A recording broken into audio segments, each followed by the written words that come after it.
नमस्कार, मैं हूं डॉक्टर पीयूष कुमार मित्तल और आप देख रहे हैं मेरा चैनल कॉमर्स डॉट रील। आज म- मैं नाथ पंथ जो कि बीए, बीएससी और बीकॉम के सभी सेक्शंस में माइनर पेपर के रूप में पढ़ाया जाता है, उसके कुछ इम्पोर्टेंट टॉपिक्स लेकर आया हूं। आज हम जो है नाथ पंथ के कुछ इम्पोर्टेंट टॉपिक्स को क्या करेंगे, डिस्कस करेंगे।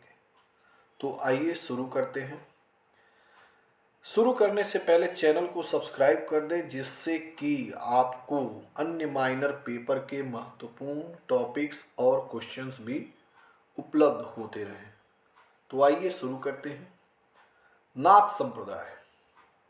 देखिए, नाथ संप्रदाय जो है सनातन धर्म, आप देखे होंगे आजकल काफ़ी चर्चाएं चल रही हैं सनातन धर्म की। सनातन धर्म का ही एक संप्रदाय है, सनातन धर्म के अंतर्गत ही आता है।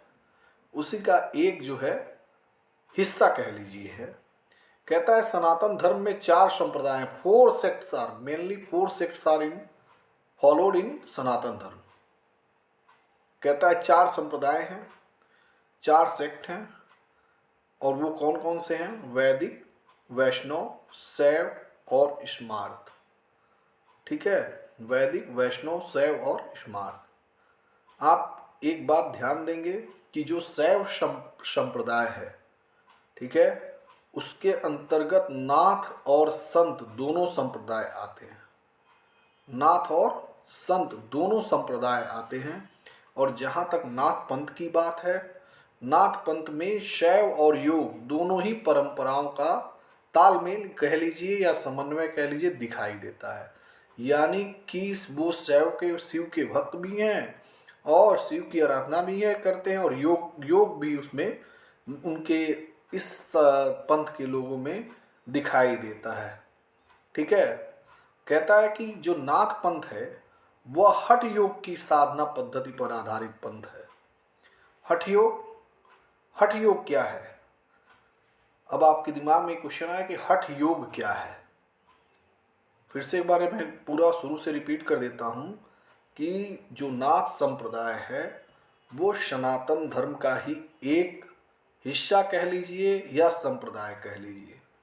सनातन धर्म में 4 संप्रदाय हैं, वैदिक, वैष्णव, शैव और स्मार्त।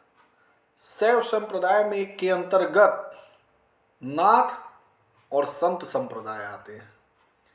नाथ जो है संप्रदाय, उसमें 2 परंपराओं का, शैव और योग, दोनों परंपराओं का क्या होता है, जो है समन्वय दिखाई देता है। ठीक है, आपसे पूछेगा क्वेश्चन कि नाथ संप्रदाय में किसका समन्वय दिखाई देता है? शैव और योग दोनों परंपराओं का समन्वय दिखाई देता है। नाथ पंथ जो है हठ योग की साधना पर आधारित पंथ है। जब नाथ पंथ की बात होती है तो आपको बताना है कि ये किस साधना पद्धति पर आधारित है, तो हठ योग। अब हठ योग क्या होता है? हठ योग क्या है? कहता है कि आपके अंदर जो प्रसुप्त कुंडलिनी है, कुंडलिनी यानी कि कुंडलिनी जो आपके अंदर सोई हुई कुंडली है, कुंडलिनियां हैं, उनको जागृत करने की एक साधना है। ठीक है, उनको जो है आपने देखा होगा कई बार टीवी चैनलों वगैरह, धारावाहिक वगैरह में दिखाया जाता है कि जो बड़े तपस्वी लोग होते हैं वो अपनी कुंडलिनी जागृत करते हैं। ठीक है, मनुष्य के अंदर बहुत सी कुंडलिनियां हैं जिसको वो जागृत करते हैं। तो कहता है कि हठ योग क्या है? हठ योग कहता है एक साधना की एक पद्धति है जिसमें आपको सांसारिक क्या कहते हैं कि संसार की ओर जाने से रोका जाता है। ठीक है, देखिए, हठ योग चित्त वृत्तियों के प्रवाह को संसार की ओर जाने से रोककर अंतर्मुखी करने की एक प्राचीन भारतीय साधना पद्धति है। आप अपने अंदर की शक्तियों को पहचाने, इसके लिए हठ योग जो है पद्धति है। कहता है जिसमें प्रसुप्त कुंडलिनी को जागृत करके नाड़ी मार्ग से ऊपर उठाने का प्रयास किया जाता है। ठीक है, तो देखिए हठ योग जो पद्धति है उसमें क्या किया जाता है कि एक साधना की एक पद्धति है जिसमें सोई हुई प्रसुप्त कुंडलिनी को जागृत किया जाता है और नाड़ी मार्ग से ऊपर उठाने का क्या किया जाता है, प्रयास किया जाता है। और क्या कहता है, आपके में बॉडी में जो विभिन्न चक्र हैं और विभिन्न चक्रों में स्थिर करते हुए इसे शीर्षस्थ सहस्रार चक्र तक ले जाया जाता है। देखिए कहता है कि जो सोई हुई प्रसुप्त कुंडलिनी उनको जागृत किया जाता है और सबसे ऊपर वाले चक्र सहस्रार चक्र तक ले जाया जाता है। हठ योग की सबसे जो प्रमुख पुस्तक है, ग्रंथ है, उसका नाम है हठ योग प्रदीपिका। क्या नाम है? हठ योग प्रदीपिका। तो आपके क्वेश्चन कैसे आएंगे? पहली बात तो पूछेगा नाथ संप्रदाय में कौन कौन सी परंपराओं का समन्वय दिखाई देता है? शैव और योग।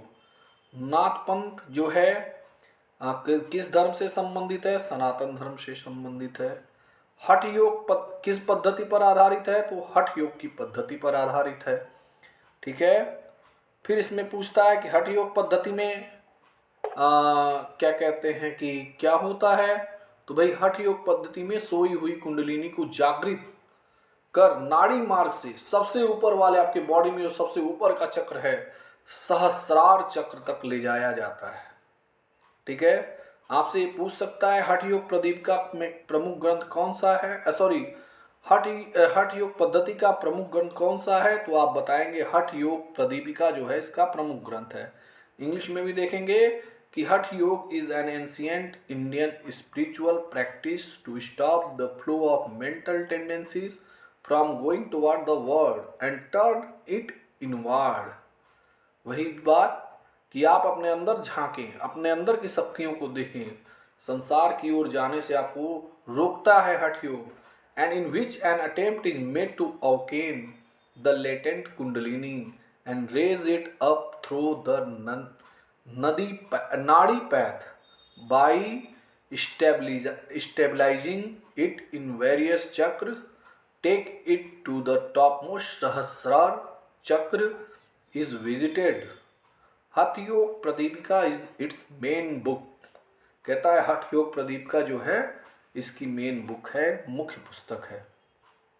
आगे देखेंगे नाथ शब्द, बहुत इंपॉर्टेंट क्वेश्चन आता है। नाथ शब्द का शाब्दिक अर्थ क्या होता है? स्वामी होता है। वह नाथ संप्रदाय में नाथ शब्द का शाब्दिक अर्थ क्या होता है? स्वामी होता है।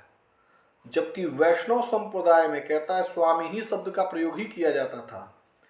ठीक है। और शैव संप्रदाय में, शैव संप्रदाय वो होता है जिसमें शिव के भक्त होंगे, भगवान शिव के भक्त होते हैं, उसमें नाथ शब्द का प्रयोग किया जाता है। देखिए जैसे अमरनाथ, केदारनाथ, बद्रीनाथ। ठीक है। इसी प्रकार भगवान शिव को आदिनाथ भी कहा जाता है। क्या कहा जाता है? आदिनाथ भी कहा जाता है।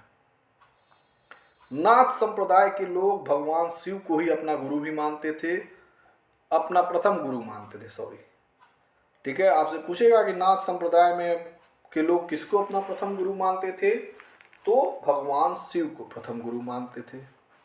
और यह माना जाता है कि इस संप्रदाय की उत्पत्ति भगवान शिव के माध्यम से ही हुई है और शिव के शिष्य भी, भगवान शिव के शिष्य ही ने इस परंपरा को आगे बढ़ाया है। तो देखिए 4 क्वेश्चन अभी इसमें भी बन रहे हैं कि नाथ शब्द का शाब्दिक अर्थ क्या है? स्वामी है। नाथ शब्द का जो है भगवान शिव को किसके नाम से जाना जाता है? आदिनाथ शब्द के नाम से जाना जाता है। नाथ पंथ के लोग किसे अपना प्रथम गुरु मानते हैं? तो भगवान शिव को मानते हैं। नाथ पंथ की उत्पत्ति किससे हुई है? तो भगवान शिव से हुई है। नेक्स्ट आगे देखेंगे, भगवान शिव के बाद सबसे बड़ा जो नाम आता है वो आता है भगवान दत्तात्रेय का।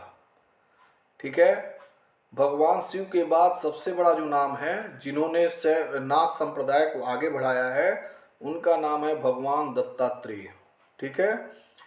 कहता है कि भगवान दत्तात्रेय को महाराष्ट्र में नाथ परंपरा के विकास का श्रेय दिया जाता है और उनको महाराष्ट्र में आदि गुरु कहा जाता था। ठीक है, कंफ्यूज नहीं होना है। भगवान शिव को आदिनाथ कहा जाता था। इन्हें महाराष्ट्र में, दत्तात्रेय को महाराष्ट्र में आदि गुरु कहा गया। ठीक है, और दत्तात्रेय के बाद नाम आता है गुरु मत्स्येंद्र नाथ जी का। ठीक है, जो जब नाथ परंपरा में थोड़ी सी बिखराव आने लगी, थोड़ी कमी आने लगी, ठीक है, तो मत्स्येंद्र नाथ जी ने पहले उसे एकत्रित किया। बाद में उनके उनके शिष्य गुरु गोरखनाथ जी ने शैव धर्म की सभी प्रचलित धारणाओं को एकजुट करने का काम किया। ठीक है, गोरखनाथ जी ने इस संप्रदाय में जो बिखराव हुए, इस संप्रदाय की योग विद्याओं का एकीकरण किया। इसलिए गोरखनाथ जी को इस संप्रदाय का संस्थापक माना जाता है। ठीक है, ध्यान देंगे बच्चे, आप क्वेश्चन पे ध्यान देंगे कि भगवान शिव के बाद सबसे बड़ा नाम किसका आता है? भगवान दत्तात्रेय का। क्लियर है? महाराष्ट्र में भगवान दत्तात्रेय को किस नाम से जानते हैं? आदि गुरु के नाम से जानते हैं। भगवान दत्तात्रेय के बाद कौन आए? तो आचार्य मत्स्येंद्र नाथ जी ने नाथ परंपरा को संभाला। और जब नाथ परंपरा का बिखराव होने लगा तो मत्स्येंद्र नाथ जी के शिष्य थे गुरु गोरक्षनाथ जी ने नाथ परंपरा को संभालने का काम किया, उसमें बिखराव को कम किया और उसे एकजुट किया, योग विद्याओं का एकत्रीकरण किया। इसीलिए गुरु गोरक्षनाथ जी को इसका क्या माना जाता है? संस्थापक माना जाता है। तो ये था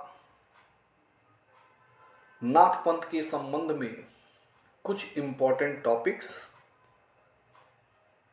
नेक्स्ट वीडियो में हम लोग दूसरे महत्वपूर्ण टॉपिक को डिस्कस करेंगे। वीडियो पसंद आया तो लाइक करें, चैनल को सब्सक्राइब करें। Thank you.